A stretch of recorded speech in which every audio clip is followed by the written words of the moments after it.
नाम है? मेरा नाम नौरीन है और मैं कॉलेज स्टूडेंट हूँ। नौरीन, आपकी क्या डिमांड्स है और इस प्रोटेस्ट में शामिल होने के पीछे आपका क्या मोटिव है? देखिए, हमारी पहली डिमांड तो यही है कि जो देश के एजुकेशन मिनिस्टर है धर्मेंद्र प्रधान, जिन्होंने गैर जवाबदेही तरीके से इतने सारे पेपर कंडक्ट कराए और उसमें धांधली हुई, उनको नैतिक जिम्मेदारी लेते हुए इसको इस्तीफा दे देना चाहिए। उनको इतने सारे बच्चे जो सुसाइड करें, कायदे से ये सिस्टम के द्वारा की गई हत्या है, उनकी जिम्मेदारी लेते हुए उनको इस्तीफा अपना दे देना चाहिए। और हम लोग ये बात करें कि देखिए, ये किसी एक व्यक्ति के इस्तीफे तक चीज़ें सीमित नहीं रहेगी, लेकिन मेन मुद्दा ये है कि किसी की अकाउंटेबिलिटी तय हो। मेन हमारा मुद्दा है, क्योंकि कई सारे लोग बोले कि अगर वो एजुकेशन मिनिस्टर नहीं रहेंगे तो आपको कौन लगता है कि कौन एजुकेशन मिनिस्टर बनना चाहिए। ये मुद्दा ही नहीं है। मुद्दा ये है कि कोई भी व्यक्ति सत्ता के सिंहासन पर बैठे, जनता के प्रति उसकी जवाबदेही तय हो, उसकी अकाउंटेबिलिटी तय हो। इसलिए हम लोग आज यहाँ पर मौजूद हैं।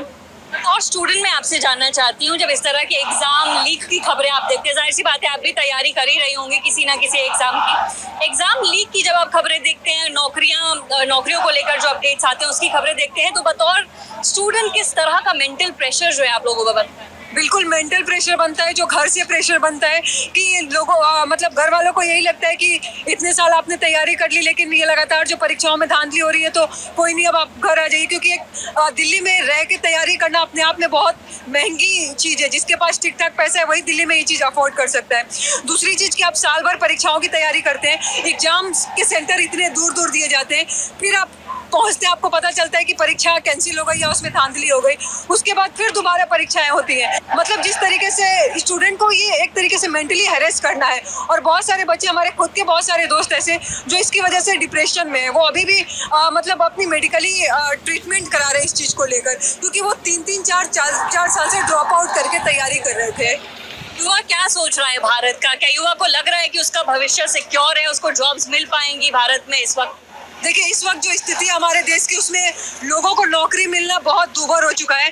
32 करोड़ लोग बेरोजगार हैं, लेकिन इसके बावजूद भी जैसे लोगों को चुप नहीं रहना चाहिए। अगर लोग चुप रहेंगे तो इसका मतलब है कि वो अपनी बारी का इंतजार करें। बिल्कुल हर साल यूपीएससी में 800-900 लोगों का सिलेक्शन हो जाता है। लोग ये कहते हैं कि जो पढ़ने वाले बच्चे देखिए उनको नौकरी तो मिल रही है, लेकिन ये एकदम बेतुकी बात है।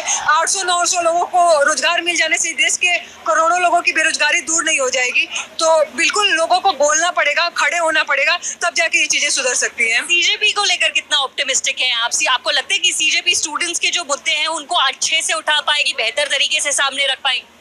देखिए, सीजेपी को लेकर मैं बहुत आशावादी तो नहीं हूँ। मतलब मैं ये मानती हूँ कि ठीक है, उन्होंने अभी इस मुद्दे को एक प्लेटफॉर्म दिया है, लेकिन आगे वो किस तरीके से इसको डील करेंगे, उनकी बहुत सारी ऐसी डिमांड है जिससे मैं खुद असहमत हूँ। मतलब मैं नहीं, जैसे कि कौन सी डिमांड से? उन्होंने यूएपीए का समर्थन किया है। मैं मानती हूँ कि यूएपीए हमारे देश का एक काला कानून है। पोस्टर आप देख सकते हैं, वर्षों हम तैयारी करते हैं, नौकरियों के फॉर्म भरते, हर पेपर में भ्रष्टाचार, चुप क्यों है मोदी सरकार? आपकी क्या मांगे हैं आज?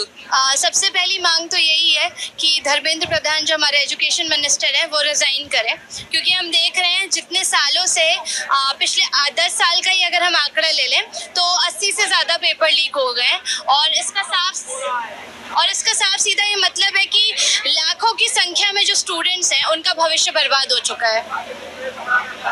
आज अगर इतने बड़े प्रोटेस्ट के बाद भी आपने कहा मेन मांग है धर्मेंद्र प्रधान का इस्तीफा, फिर भी इस्तीफा नहीं होता है, तो क्या मतलब फिर उसके बाद का क्या एक्शन प्लान?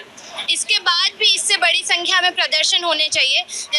जैसे सीजेपी ने जो कॉल दिया है, ये दिखाता है कि इतने सारे स्टूडेंट्स जो आज यहाँ कॉमन स्टूडेंट्स आए हैं, ये स्टूडेंट्स का एक गुस्सा है जो सालों से उनके अंदर है, एक निराशा है इस सिस्टम के अगेंस्ट में।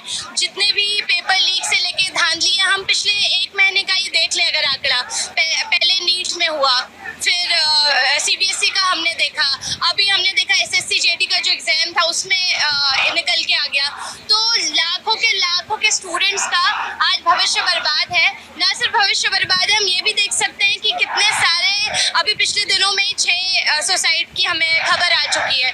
तो ये क्या है? ये सुसाइड नहीं है, ये इंस्टीट्यूशनल मर्डर है। हमारा सिस्टम का फेलियर है कि आज एनटीए जैसी बॉडी जो इतनी इनकम्पिटेंट है कि वो एग्जाम भी सही से कंडक्ट नहीं करा सकती। मतलब हमारे देश का जो भविष्य है वो इतने साल तैयारी करता है, इतने पैसे लगाता है, उनका मतलब सोना मुश्किल हो जाता है। और जब वो आखिरी में अपने एग्जाम देने जाता है, पहले तो फॉर्म जब भरते इतनी महंगी फीस होती है, सेंटर्स इतने दूर होते हैं, लेकिन जब वो पहुंचते हैं तो पता चलता है कि या तो वो लीक हो चुका है या डिले हो चुका है, कुछ ना कुछ टेक्निकल एरर आ चुके हैं। क्यों?